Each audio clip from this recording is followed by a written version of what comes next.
Winkle and the Christmas Tree by Ruth Ainsworth.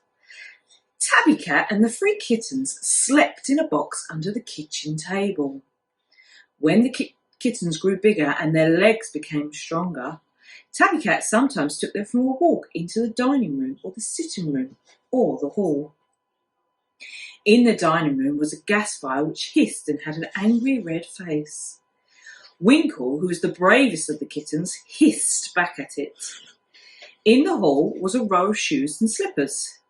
The kittens played with the shoelaces and sometimes, when they were tired, they crept into a slipper and fell asleep there because it was so warm and soft like a cradle. When it was almost Christmas time, a tall green Christmas tree was brought into the hall and hung with pretty lights and glass balls and presents done up in gay paper. On top of a fairy doll was perched with a silver wand in her hand. The kittens could do nothing but stare at the beautiful tree. "May we climb it?" they asked. "May we bite it? May we lick the candles? Shall we get one of those presents?" they asked. But Mother Cat's answer to all those questions was, "No. You may look," said Tabby Cat, "and that is all. The tree is for Christmas, not for you. You might, if you are good, have a special present each, but we'll find it beside your box when you woke up on Christmas morning." Winkle was not content with just looking. He wanted to sniff with his black nose and to lick with his small pink tongue and to touch with his paws. So that night, when his 2 sisters and Tabby Cat were all asleep, he crept softly out of the box and crossed the kitchen floor. He tiptoed in the hall, scrambled up the side of the tub in which the Christmas tree planted, and began very carefully to climb up.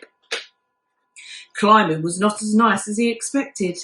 The branches of the tree were springy and difficult to cling to, and the thin pointed leaves pricked his tiny feet. His feet caught in the strings of tinsel and paper chains, but he kept on. At last he reached the top and found his little damp nose almost touching the golden hair and smooth pink cheeks of the fairy doll. "A happy Christmas," said the fairy doll. "You are the first kitten who ever climbed our Christmas tree." "A happy Christmas," replied Winkle. "You are the first fairy doll ever spoken to." "But you must get down at once before your mother wakes up and misses you," said the fairy doll. "Go carefully, you might spoil something if you slip." Winkle went very carefully, but he had to go down head first, and that made him feel very dizzy. When he was halfway down, his paws slipped away from a prickly branch. He clutched at a candle to save himself, but the wax was too smooth and slippery for him to hold. He caught a string of tinsel for a moment, but the string broke. He leapt at a glass ball and rocked it till it fell off the tree and smashed on the floor to 1,000 splinters. Winkle fell as well, but he landed on the soft earth side of the tub and was not hurt. He picked himself up, shook himself from his ears right down to the tip of his tail. Then he looked at the broken ball. No one could mend it, he was sure. It had been like lovely shiny bauble of a ball. Now it lay on the floor, thousands of jagged scraps of fine glass. Winkle looked up at the fairy doll and mewed sadly. "Please help me, fairy doll. Please help me. Please put the broken ball back together again. I know you can with your magic. Please try."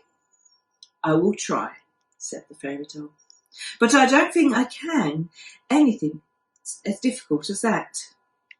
She spread her fairy wings and flew down from the high branch.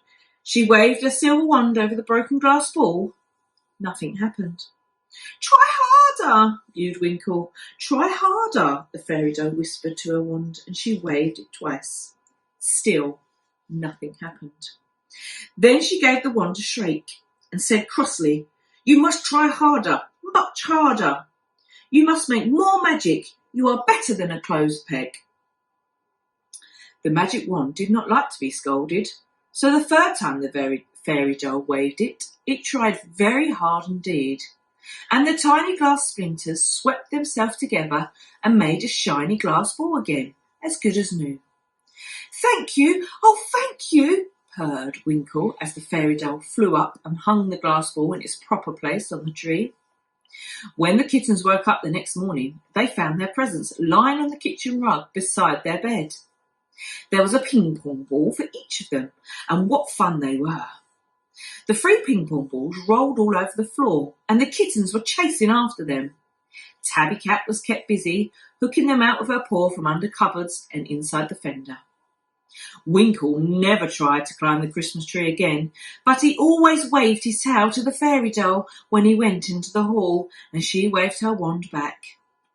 And when he saw the shining glass ball, he purred to himself and thought that that was his secret, his and the fairy doll's.